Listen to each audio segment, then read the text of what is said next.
Oke, assalamualaikum warahmatullahi wabarakatuh, teman-teman. Selamat berjumpa kembali di video saya. Dan di video kali ini saya ingin membahas lagi satu buah mobil yang cukup familiar gitu ya, sampai tahun-tahun sekarang juga.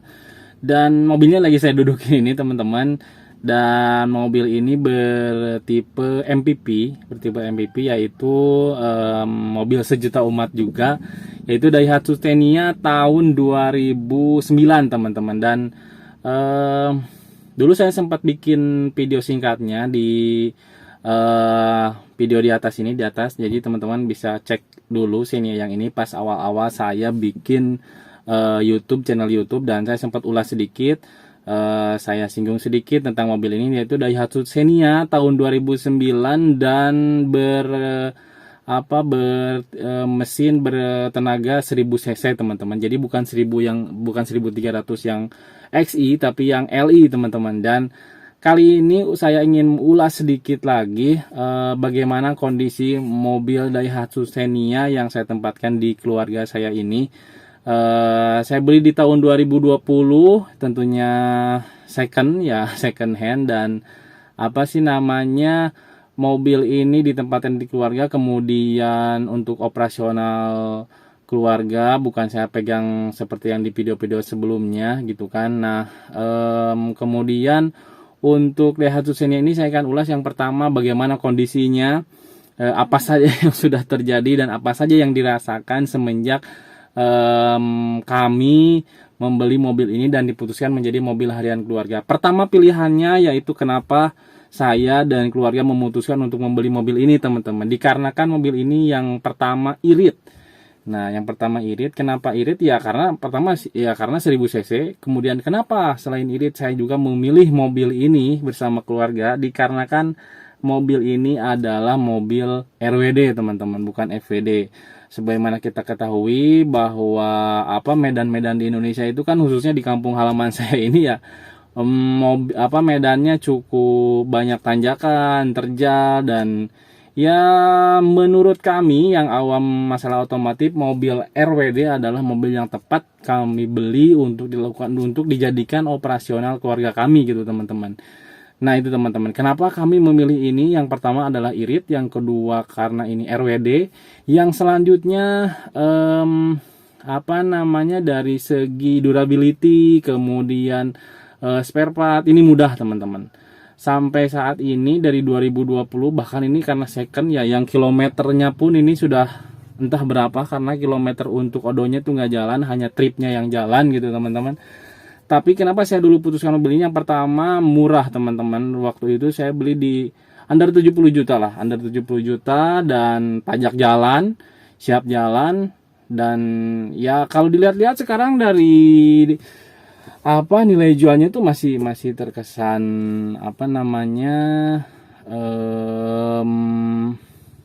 stabil. Dan bahkan kalau dari yang 1300-nya ya, yang XI itu masih tergolong menurut kami ya mahal. Harga segitu di tahun 2009, 2010, bahkan 2011. Apalagi yang Avanza, wah lumayan itu, teman-teman, harganya. Bisa menyamai Avanza Xenia yang facelift yang dari 2012 sampai 2016-an kalau nggak salah. Harganya sampai menyamai gitu ya, teman-teman. Mungkin karena orang-orang melihat bahwa entah itu dari segi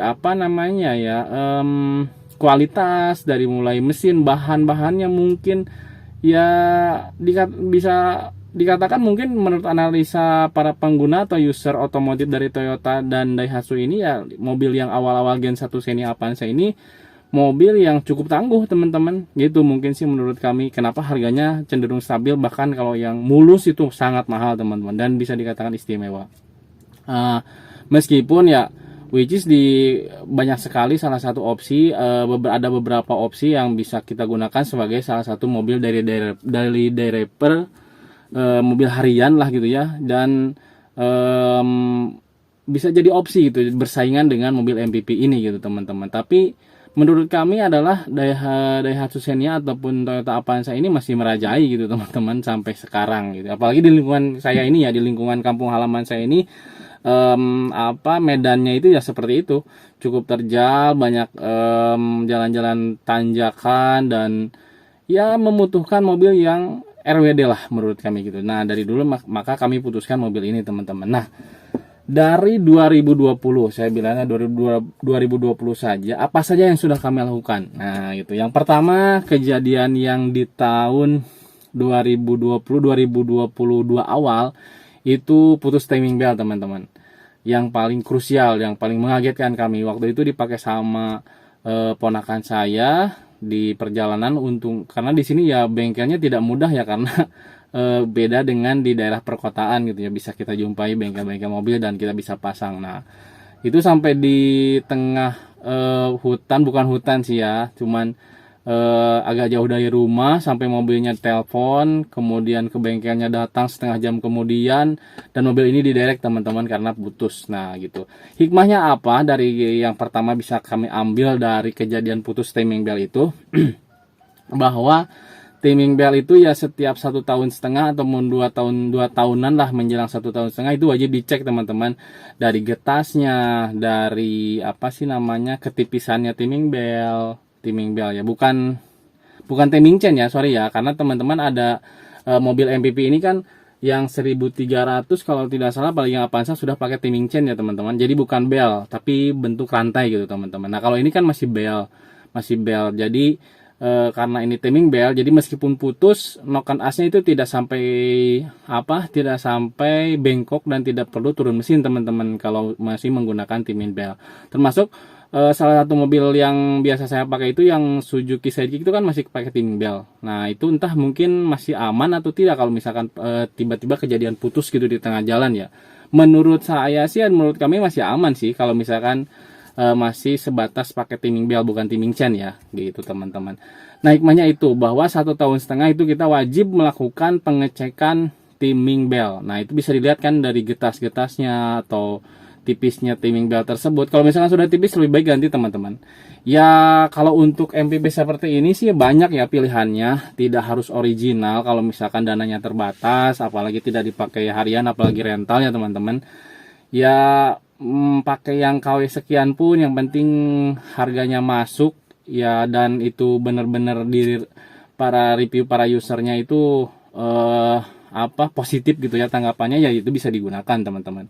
Dan saya juga waktu itu beli timing beltnya itu hasil nanya-nanya di grup Avanza Xenia. Jadi teman-teman kalau misalkan beli mobil, cobalah masuk di grup Facebooknya, grup Telegramnya gitu, tanya-tanya kalau misalkan teman-teman mau mutusin buat beli part-part yang ada di mobil tersebut gitu teman-teman. Nah untuk kejadian yang paling krusial itu dulu terjadi putus timing belt, dan itu butuh diderek ke tempat bengkelnya, dan cukup panik juga waktu itu kami.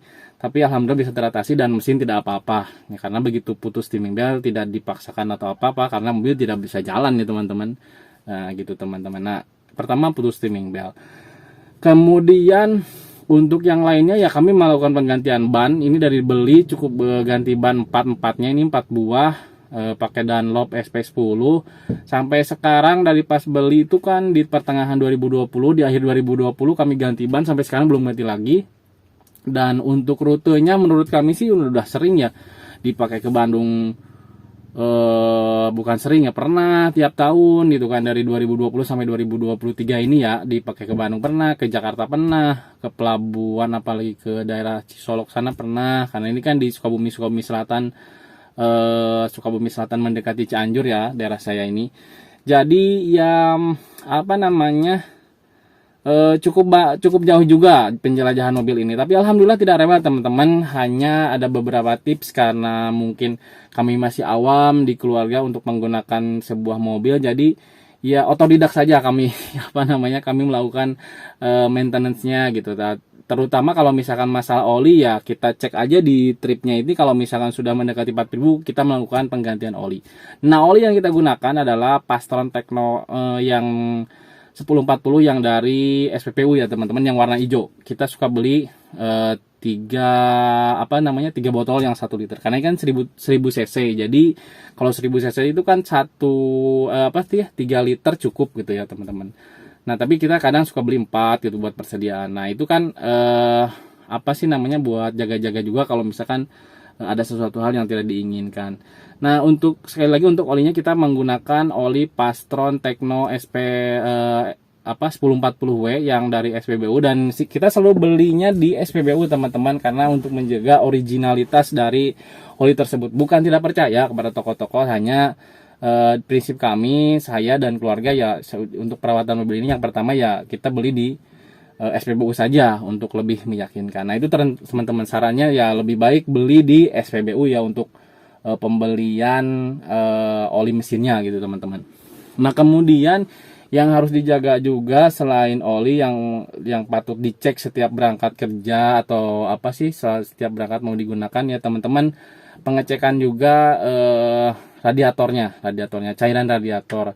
Nah radiator kami ini masih menggunakan air teman-teman. Dari 2020 sampai sekarang masih menggunakan air biasa ya, dan kita sarannya sih kalau kita sering, kalau misalkan lagi ada ini, diisinya dengan air yang dari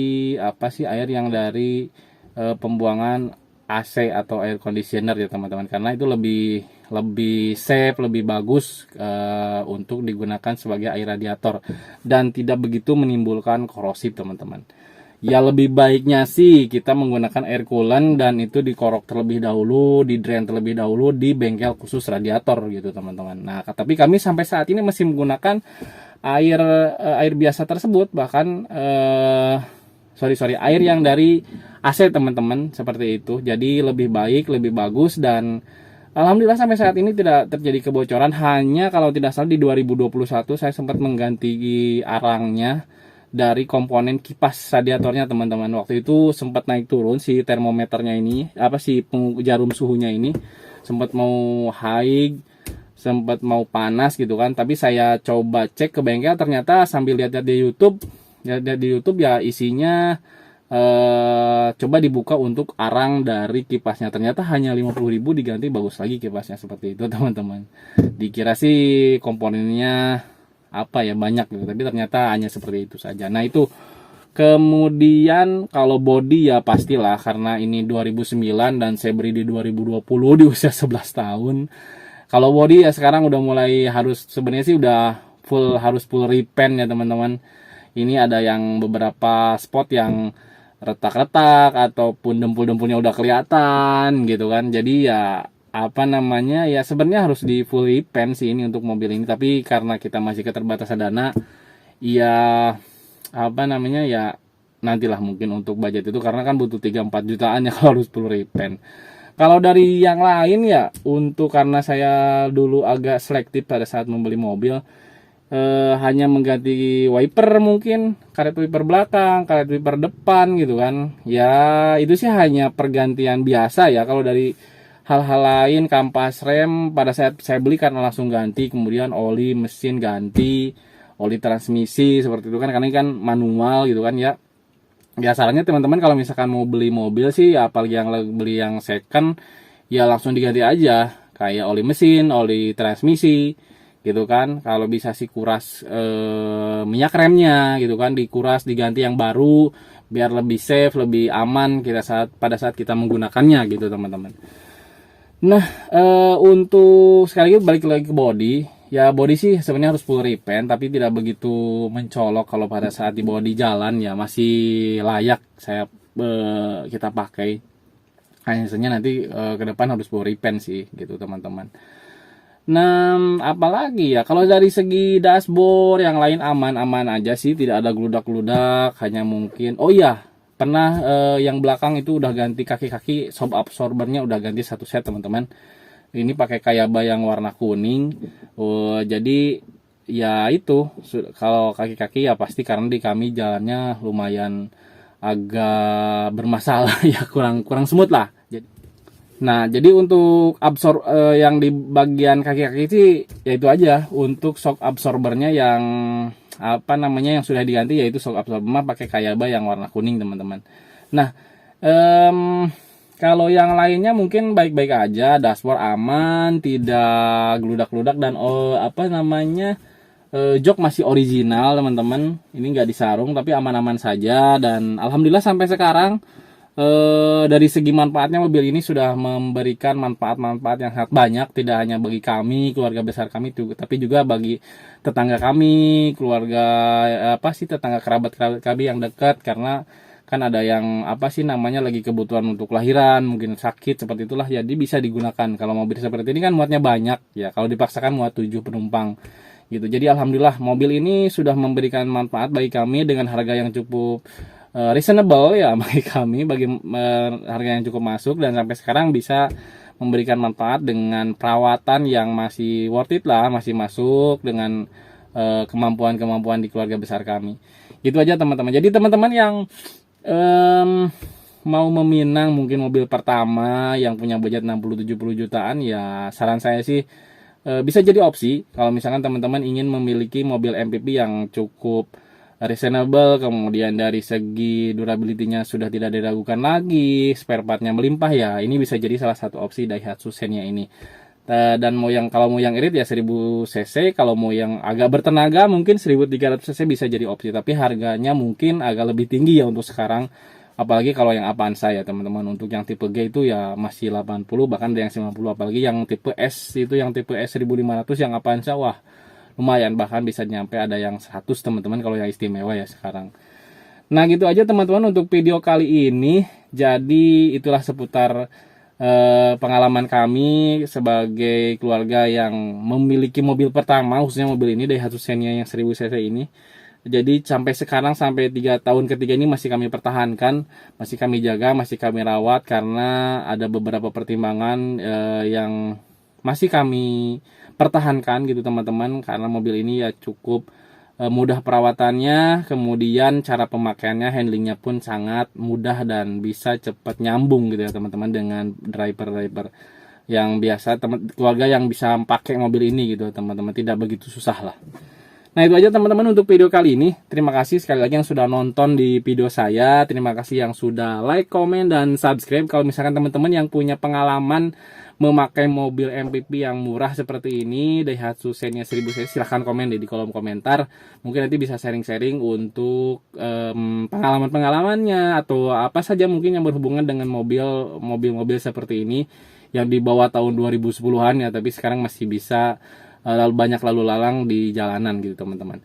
Nah gitu aja teman-teman untuk video kali ini. Terima kasih yang sudah nonton sampai full video ini. Jangan lupa like, komen, dan subscribe di video saya. Sekian dari saya, wassalamualaikum warahmatullahi wabarakatuh.